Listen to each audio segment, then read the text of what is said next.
اللهم صل على محمد وعلى آل محمد كما صليت على إبراهيم وعلى آل إبراهيم إنك حميد مجيد. نحمده ونصلي على رسوله الكريم. أما بعد،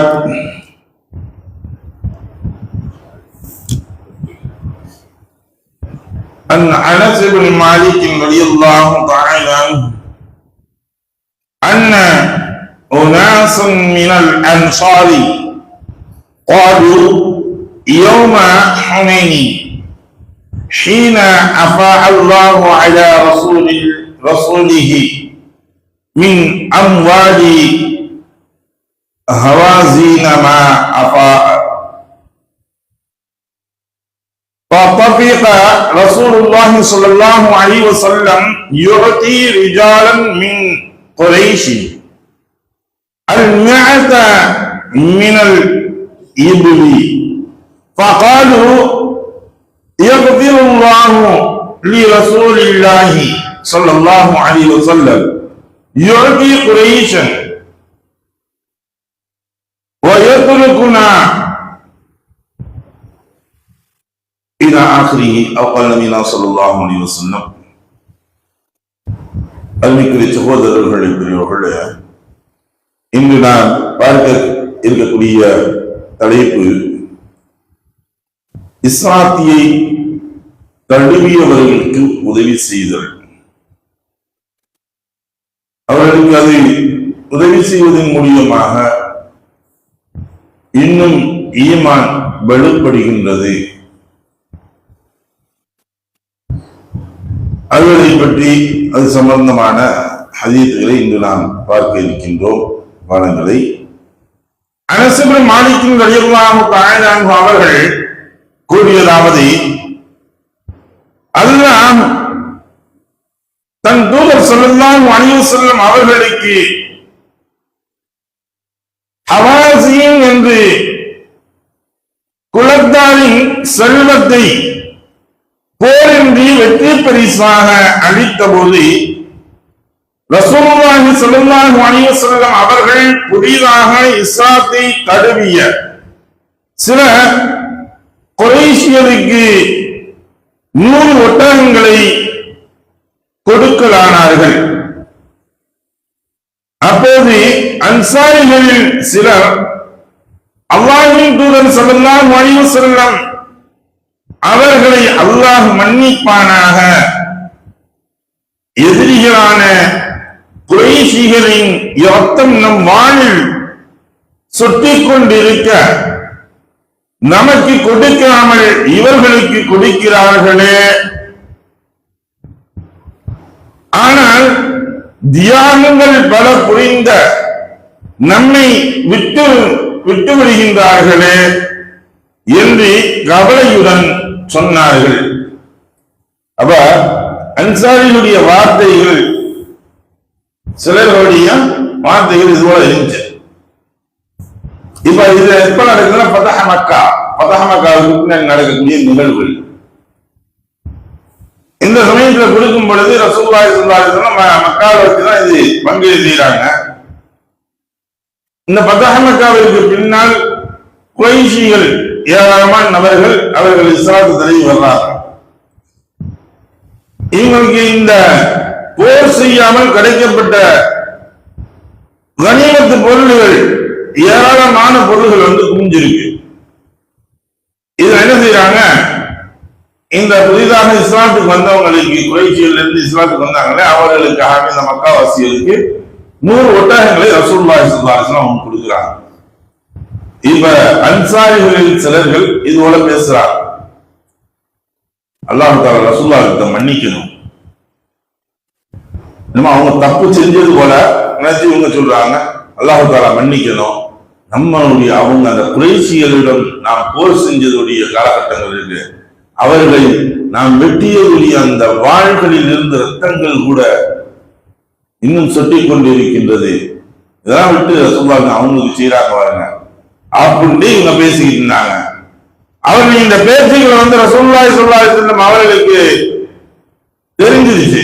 இப்படி இவங்க பேசிட்டு கூடிய பேச்சுகள் இதை கேட்ட உடனே ரசூலுல்லாஹி ஸல்லல்லாஹு அலைஹி வஸல்லம் அவர்கள் அன்சாரிகளை அழைத்து வர சொன்னார். அழைத்து வர சொல்லி அவர்களுக்காக வேண்டி பதனிடப்பட்டதுடைய ஒரு தோழினாலான ஒரு கொட்டகையை அமைக்கின்றார்கள். ஒரு கூடாரத்தை தனியா இவங்களுக்காக வேண்டி அமைக்கிறாங்க. ஏன்னா இவங்க மக்கமான நகரத்தில் இருக்காங்க. அவர்களை இங்க என்ன செய்யறாங்க, ஒரு கொட்டகையை போட்டு அமைச்சு அன்சாரிகள் எல்லாத்தையும் வர சொல்றாங்க. எல்லா அன்சாரிகளும் நீங்க வர சொல்லுங்க. எல்லா பேரும் வந்துடுறாங்க. உங்களை குறித்து எனக்கு எட்டிய செய்தி என்ன, உண்மைதான? நான் சில செய்திகள் கேட்டுக்கிட்டு இருந்தேன், இதுபோல பேசிக்கிட்டு இருக்காங்கன்னு, இந்த செய்தியெல்லாம் உண்மைதானா என்று கேட்டானே. அன்சாரிகள் இருந்த விவரம் தெரிந்த நல்ல கொஞ்சம் கருத்தான ஆளு, விவரமான மனிதர். அவர் வர்றாரு, வந்து சொன்னாரு, அல்லாஹ்வின் தூதரே, எங்களில் கருத்துடைய தலைவர்கள், அதாவது நல்ல சிந்தனை மிக்க தலைவர்கள் இருக்காங்க, அவர்கள் யாரும் இதை பற்றி எதுவுமே சொல்லல, எதுவும் சொல்லவில்லை.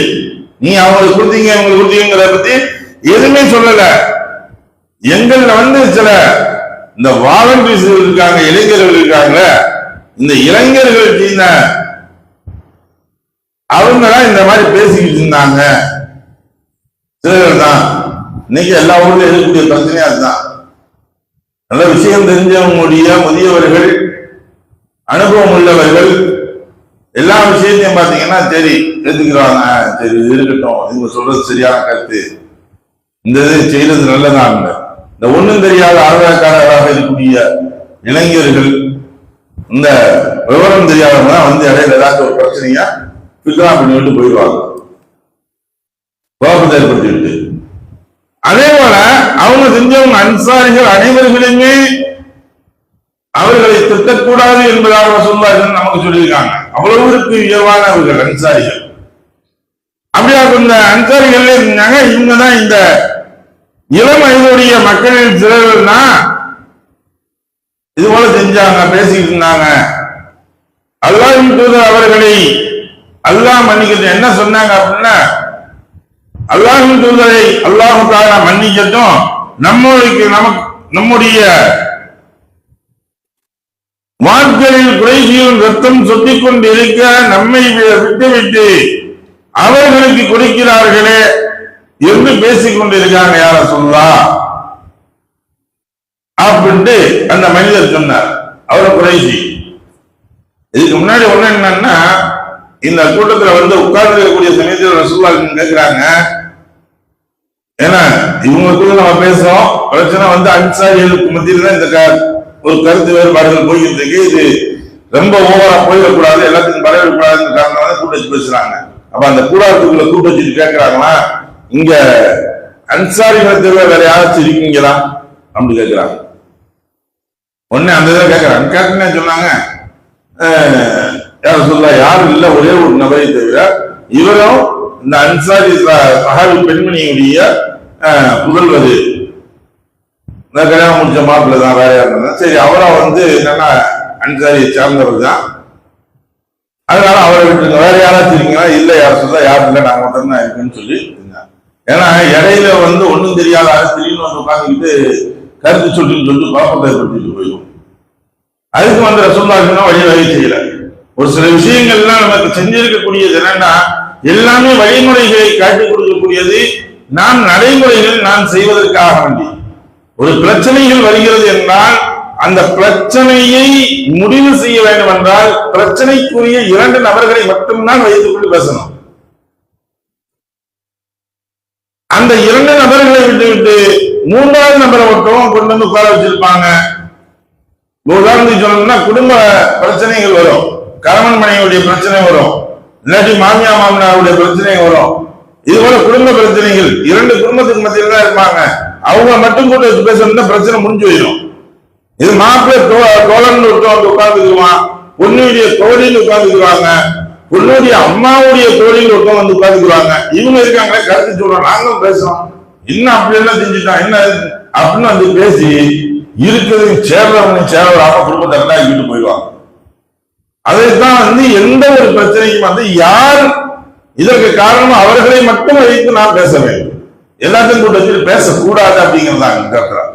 அப்ப ரசூலுல்லாஹி இந்த இதை சொன்ன உடனே அப்ப இவங்க யார் இருக்குனாலும் எல்லாம் கேட்டு முடிச்சுட்டு இந்த விஷயங்களை கேட்ட உடனே ரசூலுல்லாஹி சொன்னாங்க, அவர்கள் எங்களில் இருக்கக்கூடிய அல்லாஹ்வின் தூதர் ஸல்லல்லாஹு அலைஹி வஸல்லம் அவர்கள் சொன்னார்கள், இறைமறுப்பை விட்டு இப்போதுதான் புதிதாக இஸ்லாத்தில் இணைந்த சிலருக்கு நான் கொடுக்கின்றேன். அவங்க இதுக்கு முன்னாடி இணை வச்சுட்டு இருந்தாங்க, நமக்கு எதிரிகளாக இருந்தாங்க. ஆனா இப்ப என்ன ஆயிட்டாங்க, இஸ்லாத்துக்கு இவங்க வந்துட்டாங்க. இவர்கள் கலிமாவை சொல்லி இஸ்லாத்திற்குள்ள வந்துட்டாங்க. அதனால இஸ்லாத்தில் அசையாத நம்பிக்கையும் ஒத்துறவையும் ஏற்படுத்தி அவர்களது உள்ளங்களுடன் நான் இணக்கம் ஏற்படுத்துகின்றேன். அப்ப அவங்க அவங்களுக்கு இஸ்லாமிய மதம் தாங்க தருவாங்க. வந்தவங்க அவங்க என்னங்க அப்படி ஒதுக்கி தள்ளிடுவாங்கன்னு இல்லைங்க, அவங்க எல்லாத்தையும் இணக்கமாக நம்ம கொண்டு போகணும். யாராக இருந்தாலும் சரி, அது வந்தவொடனே புதுசா வந்துட்டாங்களே இது அந்த ஒரு கருத்து வேறுபாடுகள் பார்க்க கூடாது. அவர்களையும் நம்மளுக்கு சமமாக அவர்களை கொண்டு போக செல்ல வேண்டும். அவங்க புதுசா இணைந்து வந்திருக்காங்க, அவங்களே நமக்கு சமமாக கொண்டு போகணும். அப்படிங்கிறதுக்காக வேண்டிதான் நான் அவர்களுக்கு இந்த பொருளாதாரத்தை கொடுத்து நம்பிக்கை வரணும், அவங்களுக்கு எல்லாம் ஒட்டுறவுகள் ஏற்படுத்தணும். மக்கள் உலக செல்வங்களை எடுத்துக்கொண்டு செல்ல நீங்கள் உங்கள் இல்லங்களுக்கு இறை தூதரை கொண்டு செல்வதை விரும்ப மாட்டீர்களா?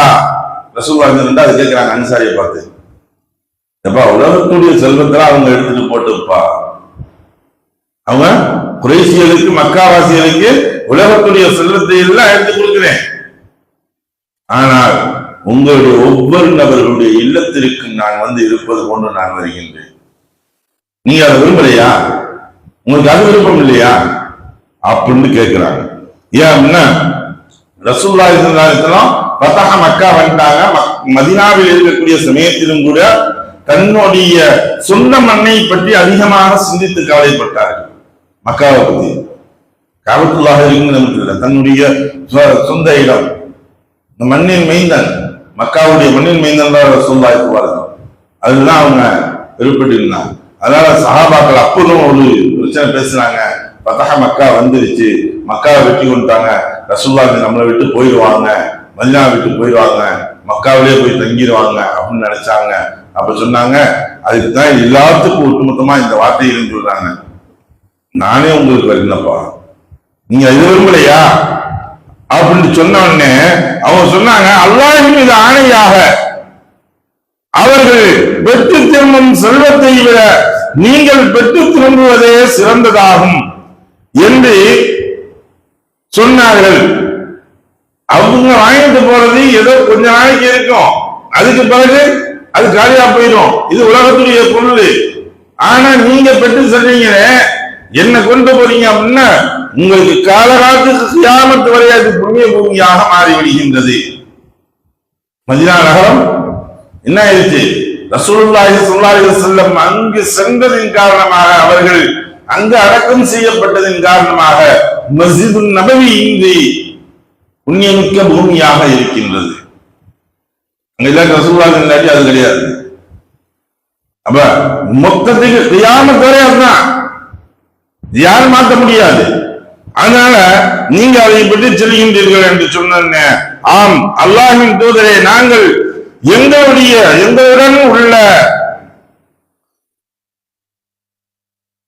எங்களுடன் உங்களை கொண்டு செல்வதையே விரும்புகின்றோம் என்று சொன்னார்கள். அப்பொழுது அவர்களிடம் அல்லாஹ்வின் தூதர் ஸல்லல்லாஹு அலைஹி வஸல்லம் அவர்கள், விரைவில் உங்களை விட பிறருக்கு ஆட்சி அதிகாரத்தில் அதிகமாக முன்னுரிமை வழங்கப்படுவதை காண்பீர்கள்.